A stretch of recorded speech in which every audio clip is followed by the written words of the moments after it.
Nah, selanjutnya berikut ini adalah beberapa informasi mengenai cara pencegahan dan penularan dari si COVID-19.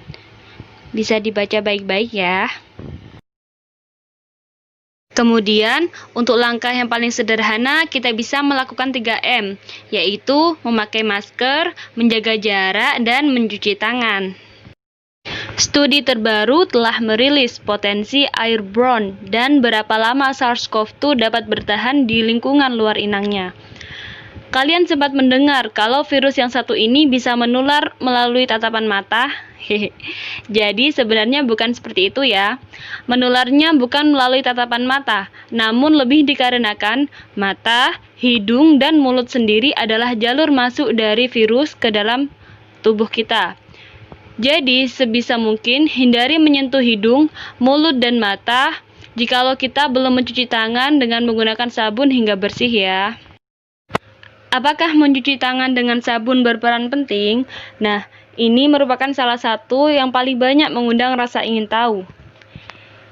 Jadi, kenapa alasannya? Karena molekul dari sabun dapat mengikat molekul pada selubung virus hingga membuatnya rusak. Bisa diperhatikan pada gambar. Nah, pada akhirnya virus akan hancur. Di sisi lain, penggunaan hand sanitizer dapat menyebabkan inaktivasi virus. Merujuk pada jurnal ilmiah yang telah terbit, etanol pada komposisi hand sanitizer membuat virus terinaktivasi. Jadi, akan lebih utama jika kita mencuci tangan.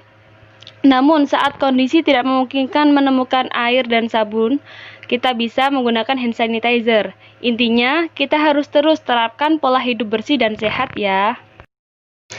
Karena kita sudah tahu pentingnya mencuci tangan dengan sabun dan air mengalir, maka wajib juga ya untuk menghafal cara mencuci tangan yang baik dan benar.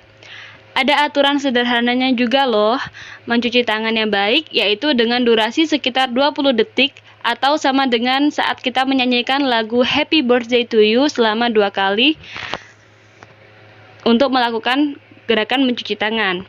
Unik juga ya.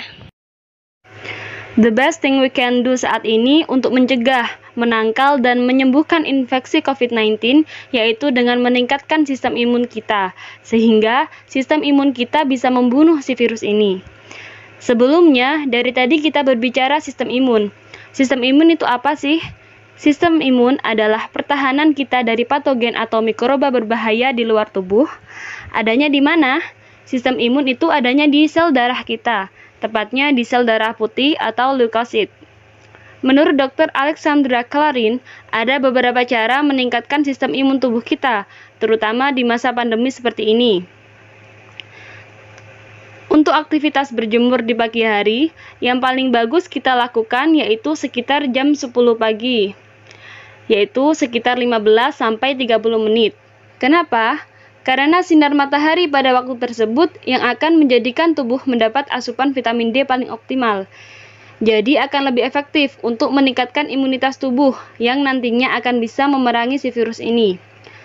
Jangan salah kaprah ya, karena banyak yang mengira virus corona ini akan mati jikalau terkena panas matahari. Padahal sebenarnya tidak seperti itu. Yang benar adalah sesuai penjabaran di atas, bahwa sinar matahari sangat bagus untuk tubuh kita dalam memperkuat kesehatan tulang, di mana tulang merupakan tempat pembentukan sel-sel darah, termasuk sel darah putih sebagai tentara atau imun tubuh. Kalau kita mendapatkan asupan vitamin D yang cukup di dalam tubuh, maka produksi sel darah akan lebih optimal dan imunitas tubuh jadi meningkat untuk melawan si virus. Jadi perlu diingat berita mengenai berjemur dapat mematikan virus, itu hoax ya. Memang benar, dapat menangkal si virus, akan tetapi bukan mati karena gosong kepanasan terkena paparan matahari, melainkan karena perlawanannya dengan imun yang kuat tadi. Mulai sekitar bulan Maret 2020, terdapat kabar baik untuk para penderita COVID-19 yang dikembangkan oleh para peneliti, yaitu terapi plasma konvalesen. Terapi plasma konvalesen ini adalah pemberian donor plasma dari pasien COVID-19 yang sudah sembuh ke pasien COVID-19 yang masih menderita penyakit tersebut. Tetapi ini juga merupakan rekomendasi dari WHO pada kasus virus Ebola beberapa tahun yang lalu. Penelitian dengan terapi plasma konvalesen ini, pasien mengalami perbaikan klinis 1-3 hari setelah pemberian plasma konvalesen ini. Demam menurun, batuk atau sesak nafas, dan nyeri dada membaik. Dan gangguan pada paru-paru juga membaik, serta jumlah sel darah putih yang awalnya menurun jadi meningkat kembali.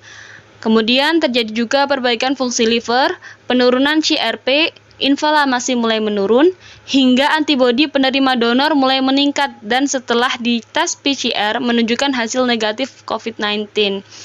Setelah beberapa hari, tergantung kondisi masing-masing pasien. Namun, perlu diingat bahwa terapi plasma konvalesen ini bukan obat, tetapi merupakan imunoterapi yang juga sudah dilakukan pada kasus penyakit-penyakit lain. Kita juga harus selalu update mengenai informasi terbaru untuk COVID-19 ini, terutama kabar yang baik, perkembangan saat ini agar kita tidak terlalu panik. Terus sebarkan informasi dan berita-berita positif, patuhi anjuran pemerintah, dan semoga pandemi ini segera berakhir. Amin, Allahumma amin. Untuk update informasi dan berita terbaru mengenai COVID-19, kita bisa mengupdate-nya dari sumber terpercaya, bisa melalui Kemenkes ataupun Kominfo. Kemudian untuk perkembangan secara globalnya, kita bisa mengakses informasinya melalui akun resmi dari WHO, World Health Organization, maupun CDC, Centers for Disease Control. Untuk WHO lebih fokus seputar kesehatan dunia, kemudian untuk CDC lebih fokus seputar penyebaran suatu penyakit. Kalian bisa mengakses informasinya melalui akun resmi di Instagram maupun di websitenya. Nah, itulah tadi penjabaran dari saya mengenai COVID-19. Semoga bermanfaat bagi kita semua. Terima kasih atas perhatiannya. Tetap jaga kesehatan dan tetap patuhi protokol kesehatan di tengah pandemi COVID-19. Assalamualaikum warahmatullahi wabarakatuh.